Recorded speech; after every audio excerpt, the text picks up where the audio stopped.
and I'm now joined in the studio by Newedge's Annalisa Piazza. Nice to see you, Annalisa. Thank you very much for coming in. So what do you expect from the ECB this week? Well, it's a difficult job, obviously, for Mario Draghi. It's been described in the past by one of the main German newspapers as one of the most German members of the ECB Council. But at the same time, if we think about, he worked for the World Bank in the past, he could have more like an Anglo-Saxon approach to solving the problems, which means, on one side it could be more conservative way and maintaining, the ECB kind of, very cautious approach to monetary policy. On the other side, is, experience abroad could be more proactive. So it's really a close call. I think, in a way we could see Mario Draghi, obviously what everybody is expecting is the ECB to going now to cut rates because, the European leaders have done a relatively good job on the fiscal policy side, and the ECB could be pleased about the results.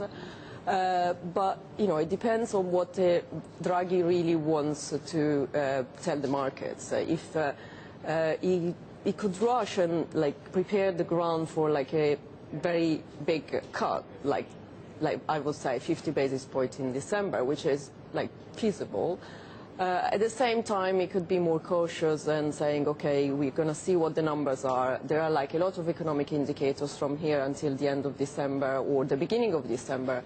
Some of them might partially correct what was the panic effect they were incorporating because of the European debt crisis and banking sector crisis. What should he do, Annalisa? Because Europe is teetering on the edge of recession. So if you were advising him, what would you tell him to do this week?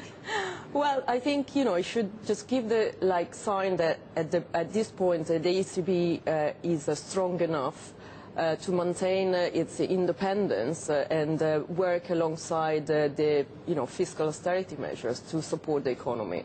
In the last 2 years, we've seen the ECB going and kind of support fiscal institutions to in a way support the governments because they couldn't walk on their legs. Now they can do something and they could cut rates and just boost confidence in the markets. It's interesting that the Europeans and the ECB were talking about the EFSF as the answer instead of the ECB, so that sort of gets the ECB off the hook being the lender of last resort, yet we're still talking about, even with the EFSF and the Permanent Rescue Fund, that the ECB will still have an active role here, and that's kind of unusual, isn't it?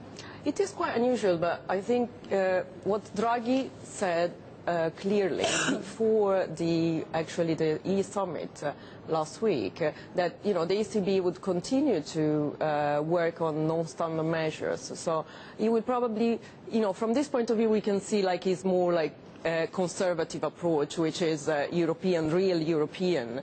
Draghi never made any negative comments about the SMP program compared to other, European government council member, like the German ones, for example. So I think from that point of view, he always wanted to give a sign that the ECB is ready to work alongside the EFSF to have a smooth transition rather than something completely broken now with the risk of creating another panic effect on the markets. Okay, I just want to bring in Linda, you our economics correspondent. Linda, how long should we expect the ECB to have this accommodative policy when it comes to providing liquidity, buying bonds?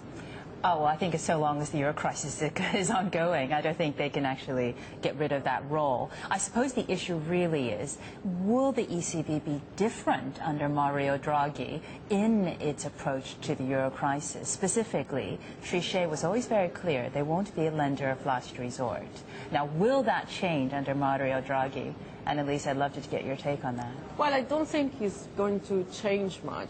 In the end of the day, Mario Draghi is still a strong character, and is going to continue what Trichet has built in the last few years.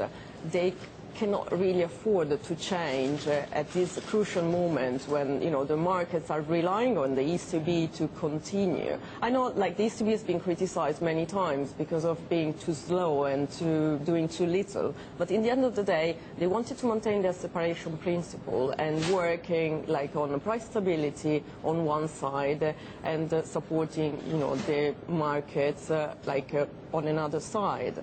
I think that's the right way to do. The market will be completely confused if the Draghi was like changing and was being more aggressive, like in a way. They could just probably do, again, as I said before, like a smooth transition, probably that's the best option. Annalisa, I want to ask you about Europe's quest, its request for money from China. What are the implications of Europe begging China for money? Well, I think, you know, Chinese anyway, in the past few months have already shown that they wanted to get out of the US dollars to going in Europe. They've been talking about not using the US dollar as a reserve currency anymore. So now Europe that needs the money, it's a good excuse to come and just borrow people the money. So it's nothing that it's so strange. It's just, you know, a natural development and taking advantage of the right situation. All right, ladies, we're going to leave it there. Annalisa Piazza, market economist and senior director at Newedge Group. Thanks so much for joining us. Thank you. Thanks, Linda.